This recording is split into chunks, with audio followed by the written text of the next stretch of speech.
Snow pressed against the Bavarian farmhouse as if the wind wanted it forgotten early.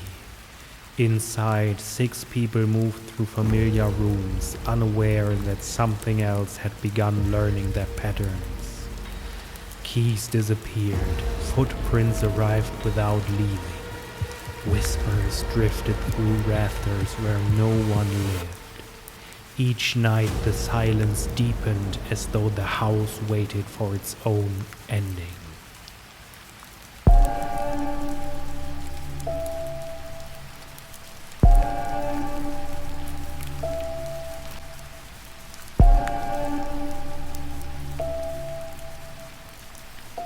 Subscribe. Bavaria, 1922, late winter. Fields stiff with frost and forests rising dark behind them. Hinterkaifeck rested alone in that landscape, its distance from neighbors a comfort and a curse.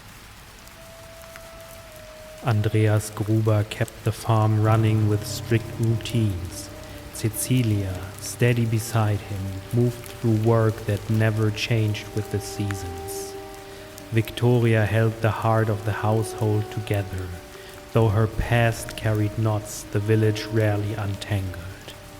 2 children filled the cold rooms with quick flashes of warmth. A maid had lived there once, but left abruptly, claiming the nights felt watched as if the walls were listening. Life continued anyway. Bread cooling on wooden boards, lantern lights softening the dark, tools arranged with quiet discipline. Nothing dramatic, nothing strange enough to warn them that the familiar world had already begun to shift beneath their feet. The unease announced itself subtly. A Munich newspaper appeared on the kitchen table one morning. No one in the house had brought it. No visitors could have slipped inside unnoticed. The pages smelled faintly of train stations none of them had seen in months. Then came the tracks, a single line of footprints across untouched snow, moving straight toward the farmhouse. No return path. Small things went wrong afterward. A door unlatched by dawn. A tool missing its place. A lantern flickering in a sealed room where no draft existed. At night, the animals grew restless. The dog barked until its voice thinned, then fell silent without reason.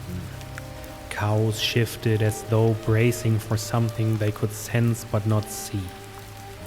Andreas woke before sunrise, certain he'd heard steps in the attic.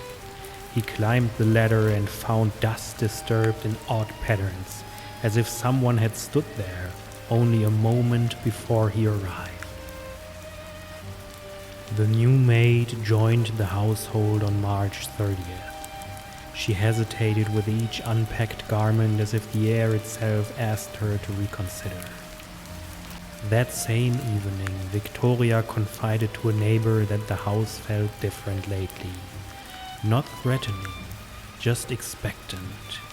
The next morning answered nothing.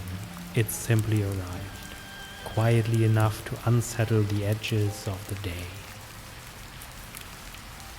By April 1st, the family's absence from church sparked curiosity.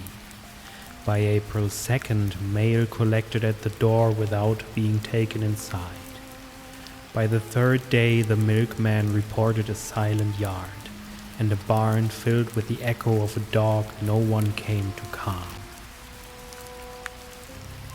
A small group from the village walked through the gate and sensed something immediately.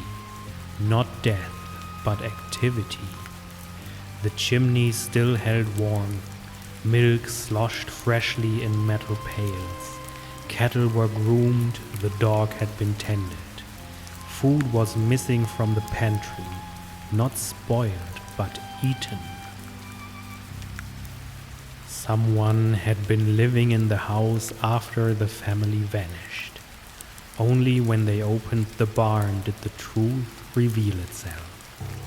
Under a layer of hay lay Andreas, Cecilia, Victoria, and the older child, each positioned with unsettling care as though the one who placed them had taken time to arrange the silence. Inside the farmhouse, the stillness thickened. The maid, the youngest child, both found where morning should have met them, but didn't. Investigators arrived and wrote their observations carefully. First confusion, then dread, and finally a sentence that survived nearly every retelling. He stayed here after they died.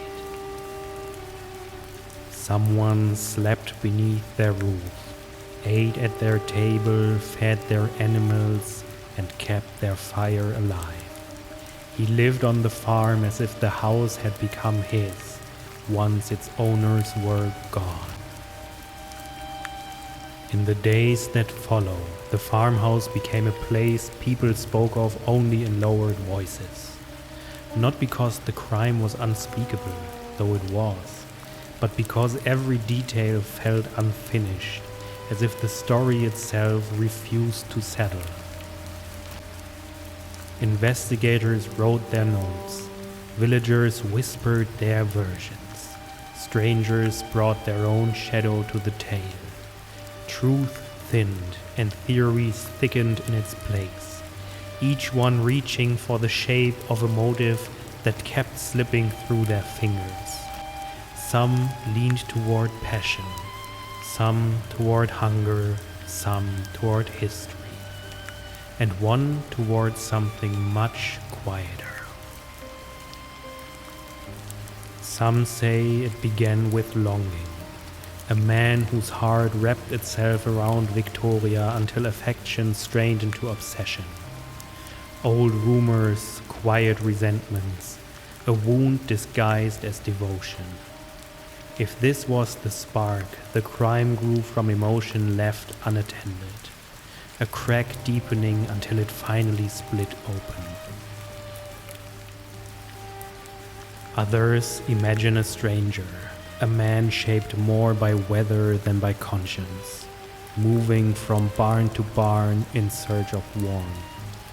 He might have slipped into the rafters, watched the family's nights unfold below him, and realized that leaving them alive risked being seen. A decision made not from rage, but from cold arithmetic. But there is a heavier notion still, one rooted in the soil itself. Old disputes, quiet debts, family tension flattened by routine until no one spoke of them anymore. Not one cause, many. Not a moment of madness, a slow pressure building over years until something finally gave way. And then there is the one that refuses to loosen its grip, that someone lived above them, not for a night, but long enough to memorize their footsteps. A presence without haste, without sentiment, without reason that anyone could name. Not driven by passion or survival, just patience, a stillness choosing its moment. Each theory reaches for an answer, none manages to hold it. The truth remains scattered like the disturbed dust in the attic, the first sign that the family of 6 had never been as alone as they believed. The farm was torn down the next year. Only fields remain, and wind passing through them as though searching for what was taken. Visitors describe an unease there, slow rising, quiet at first, and then undeniable. A place once filled with footsteps now keeps only the ones people imagine behind them. No suspect endured, no confession surfaced. The killer stepped away and dissolved into time without leaving a trace worth following. But in houses everywhere, when a loose board shifts overhead or a sound travels through the dark without source, a single question lingers. How long could someone live near you before the truth reached the floorboards?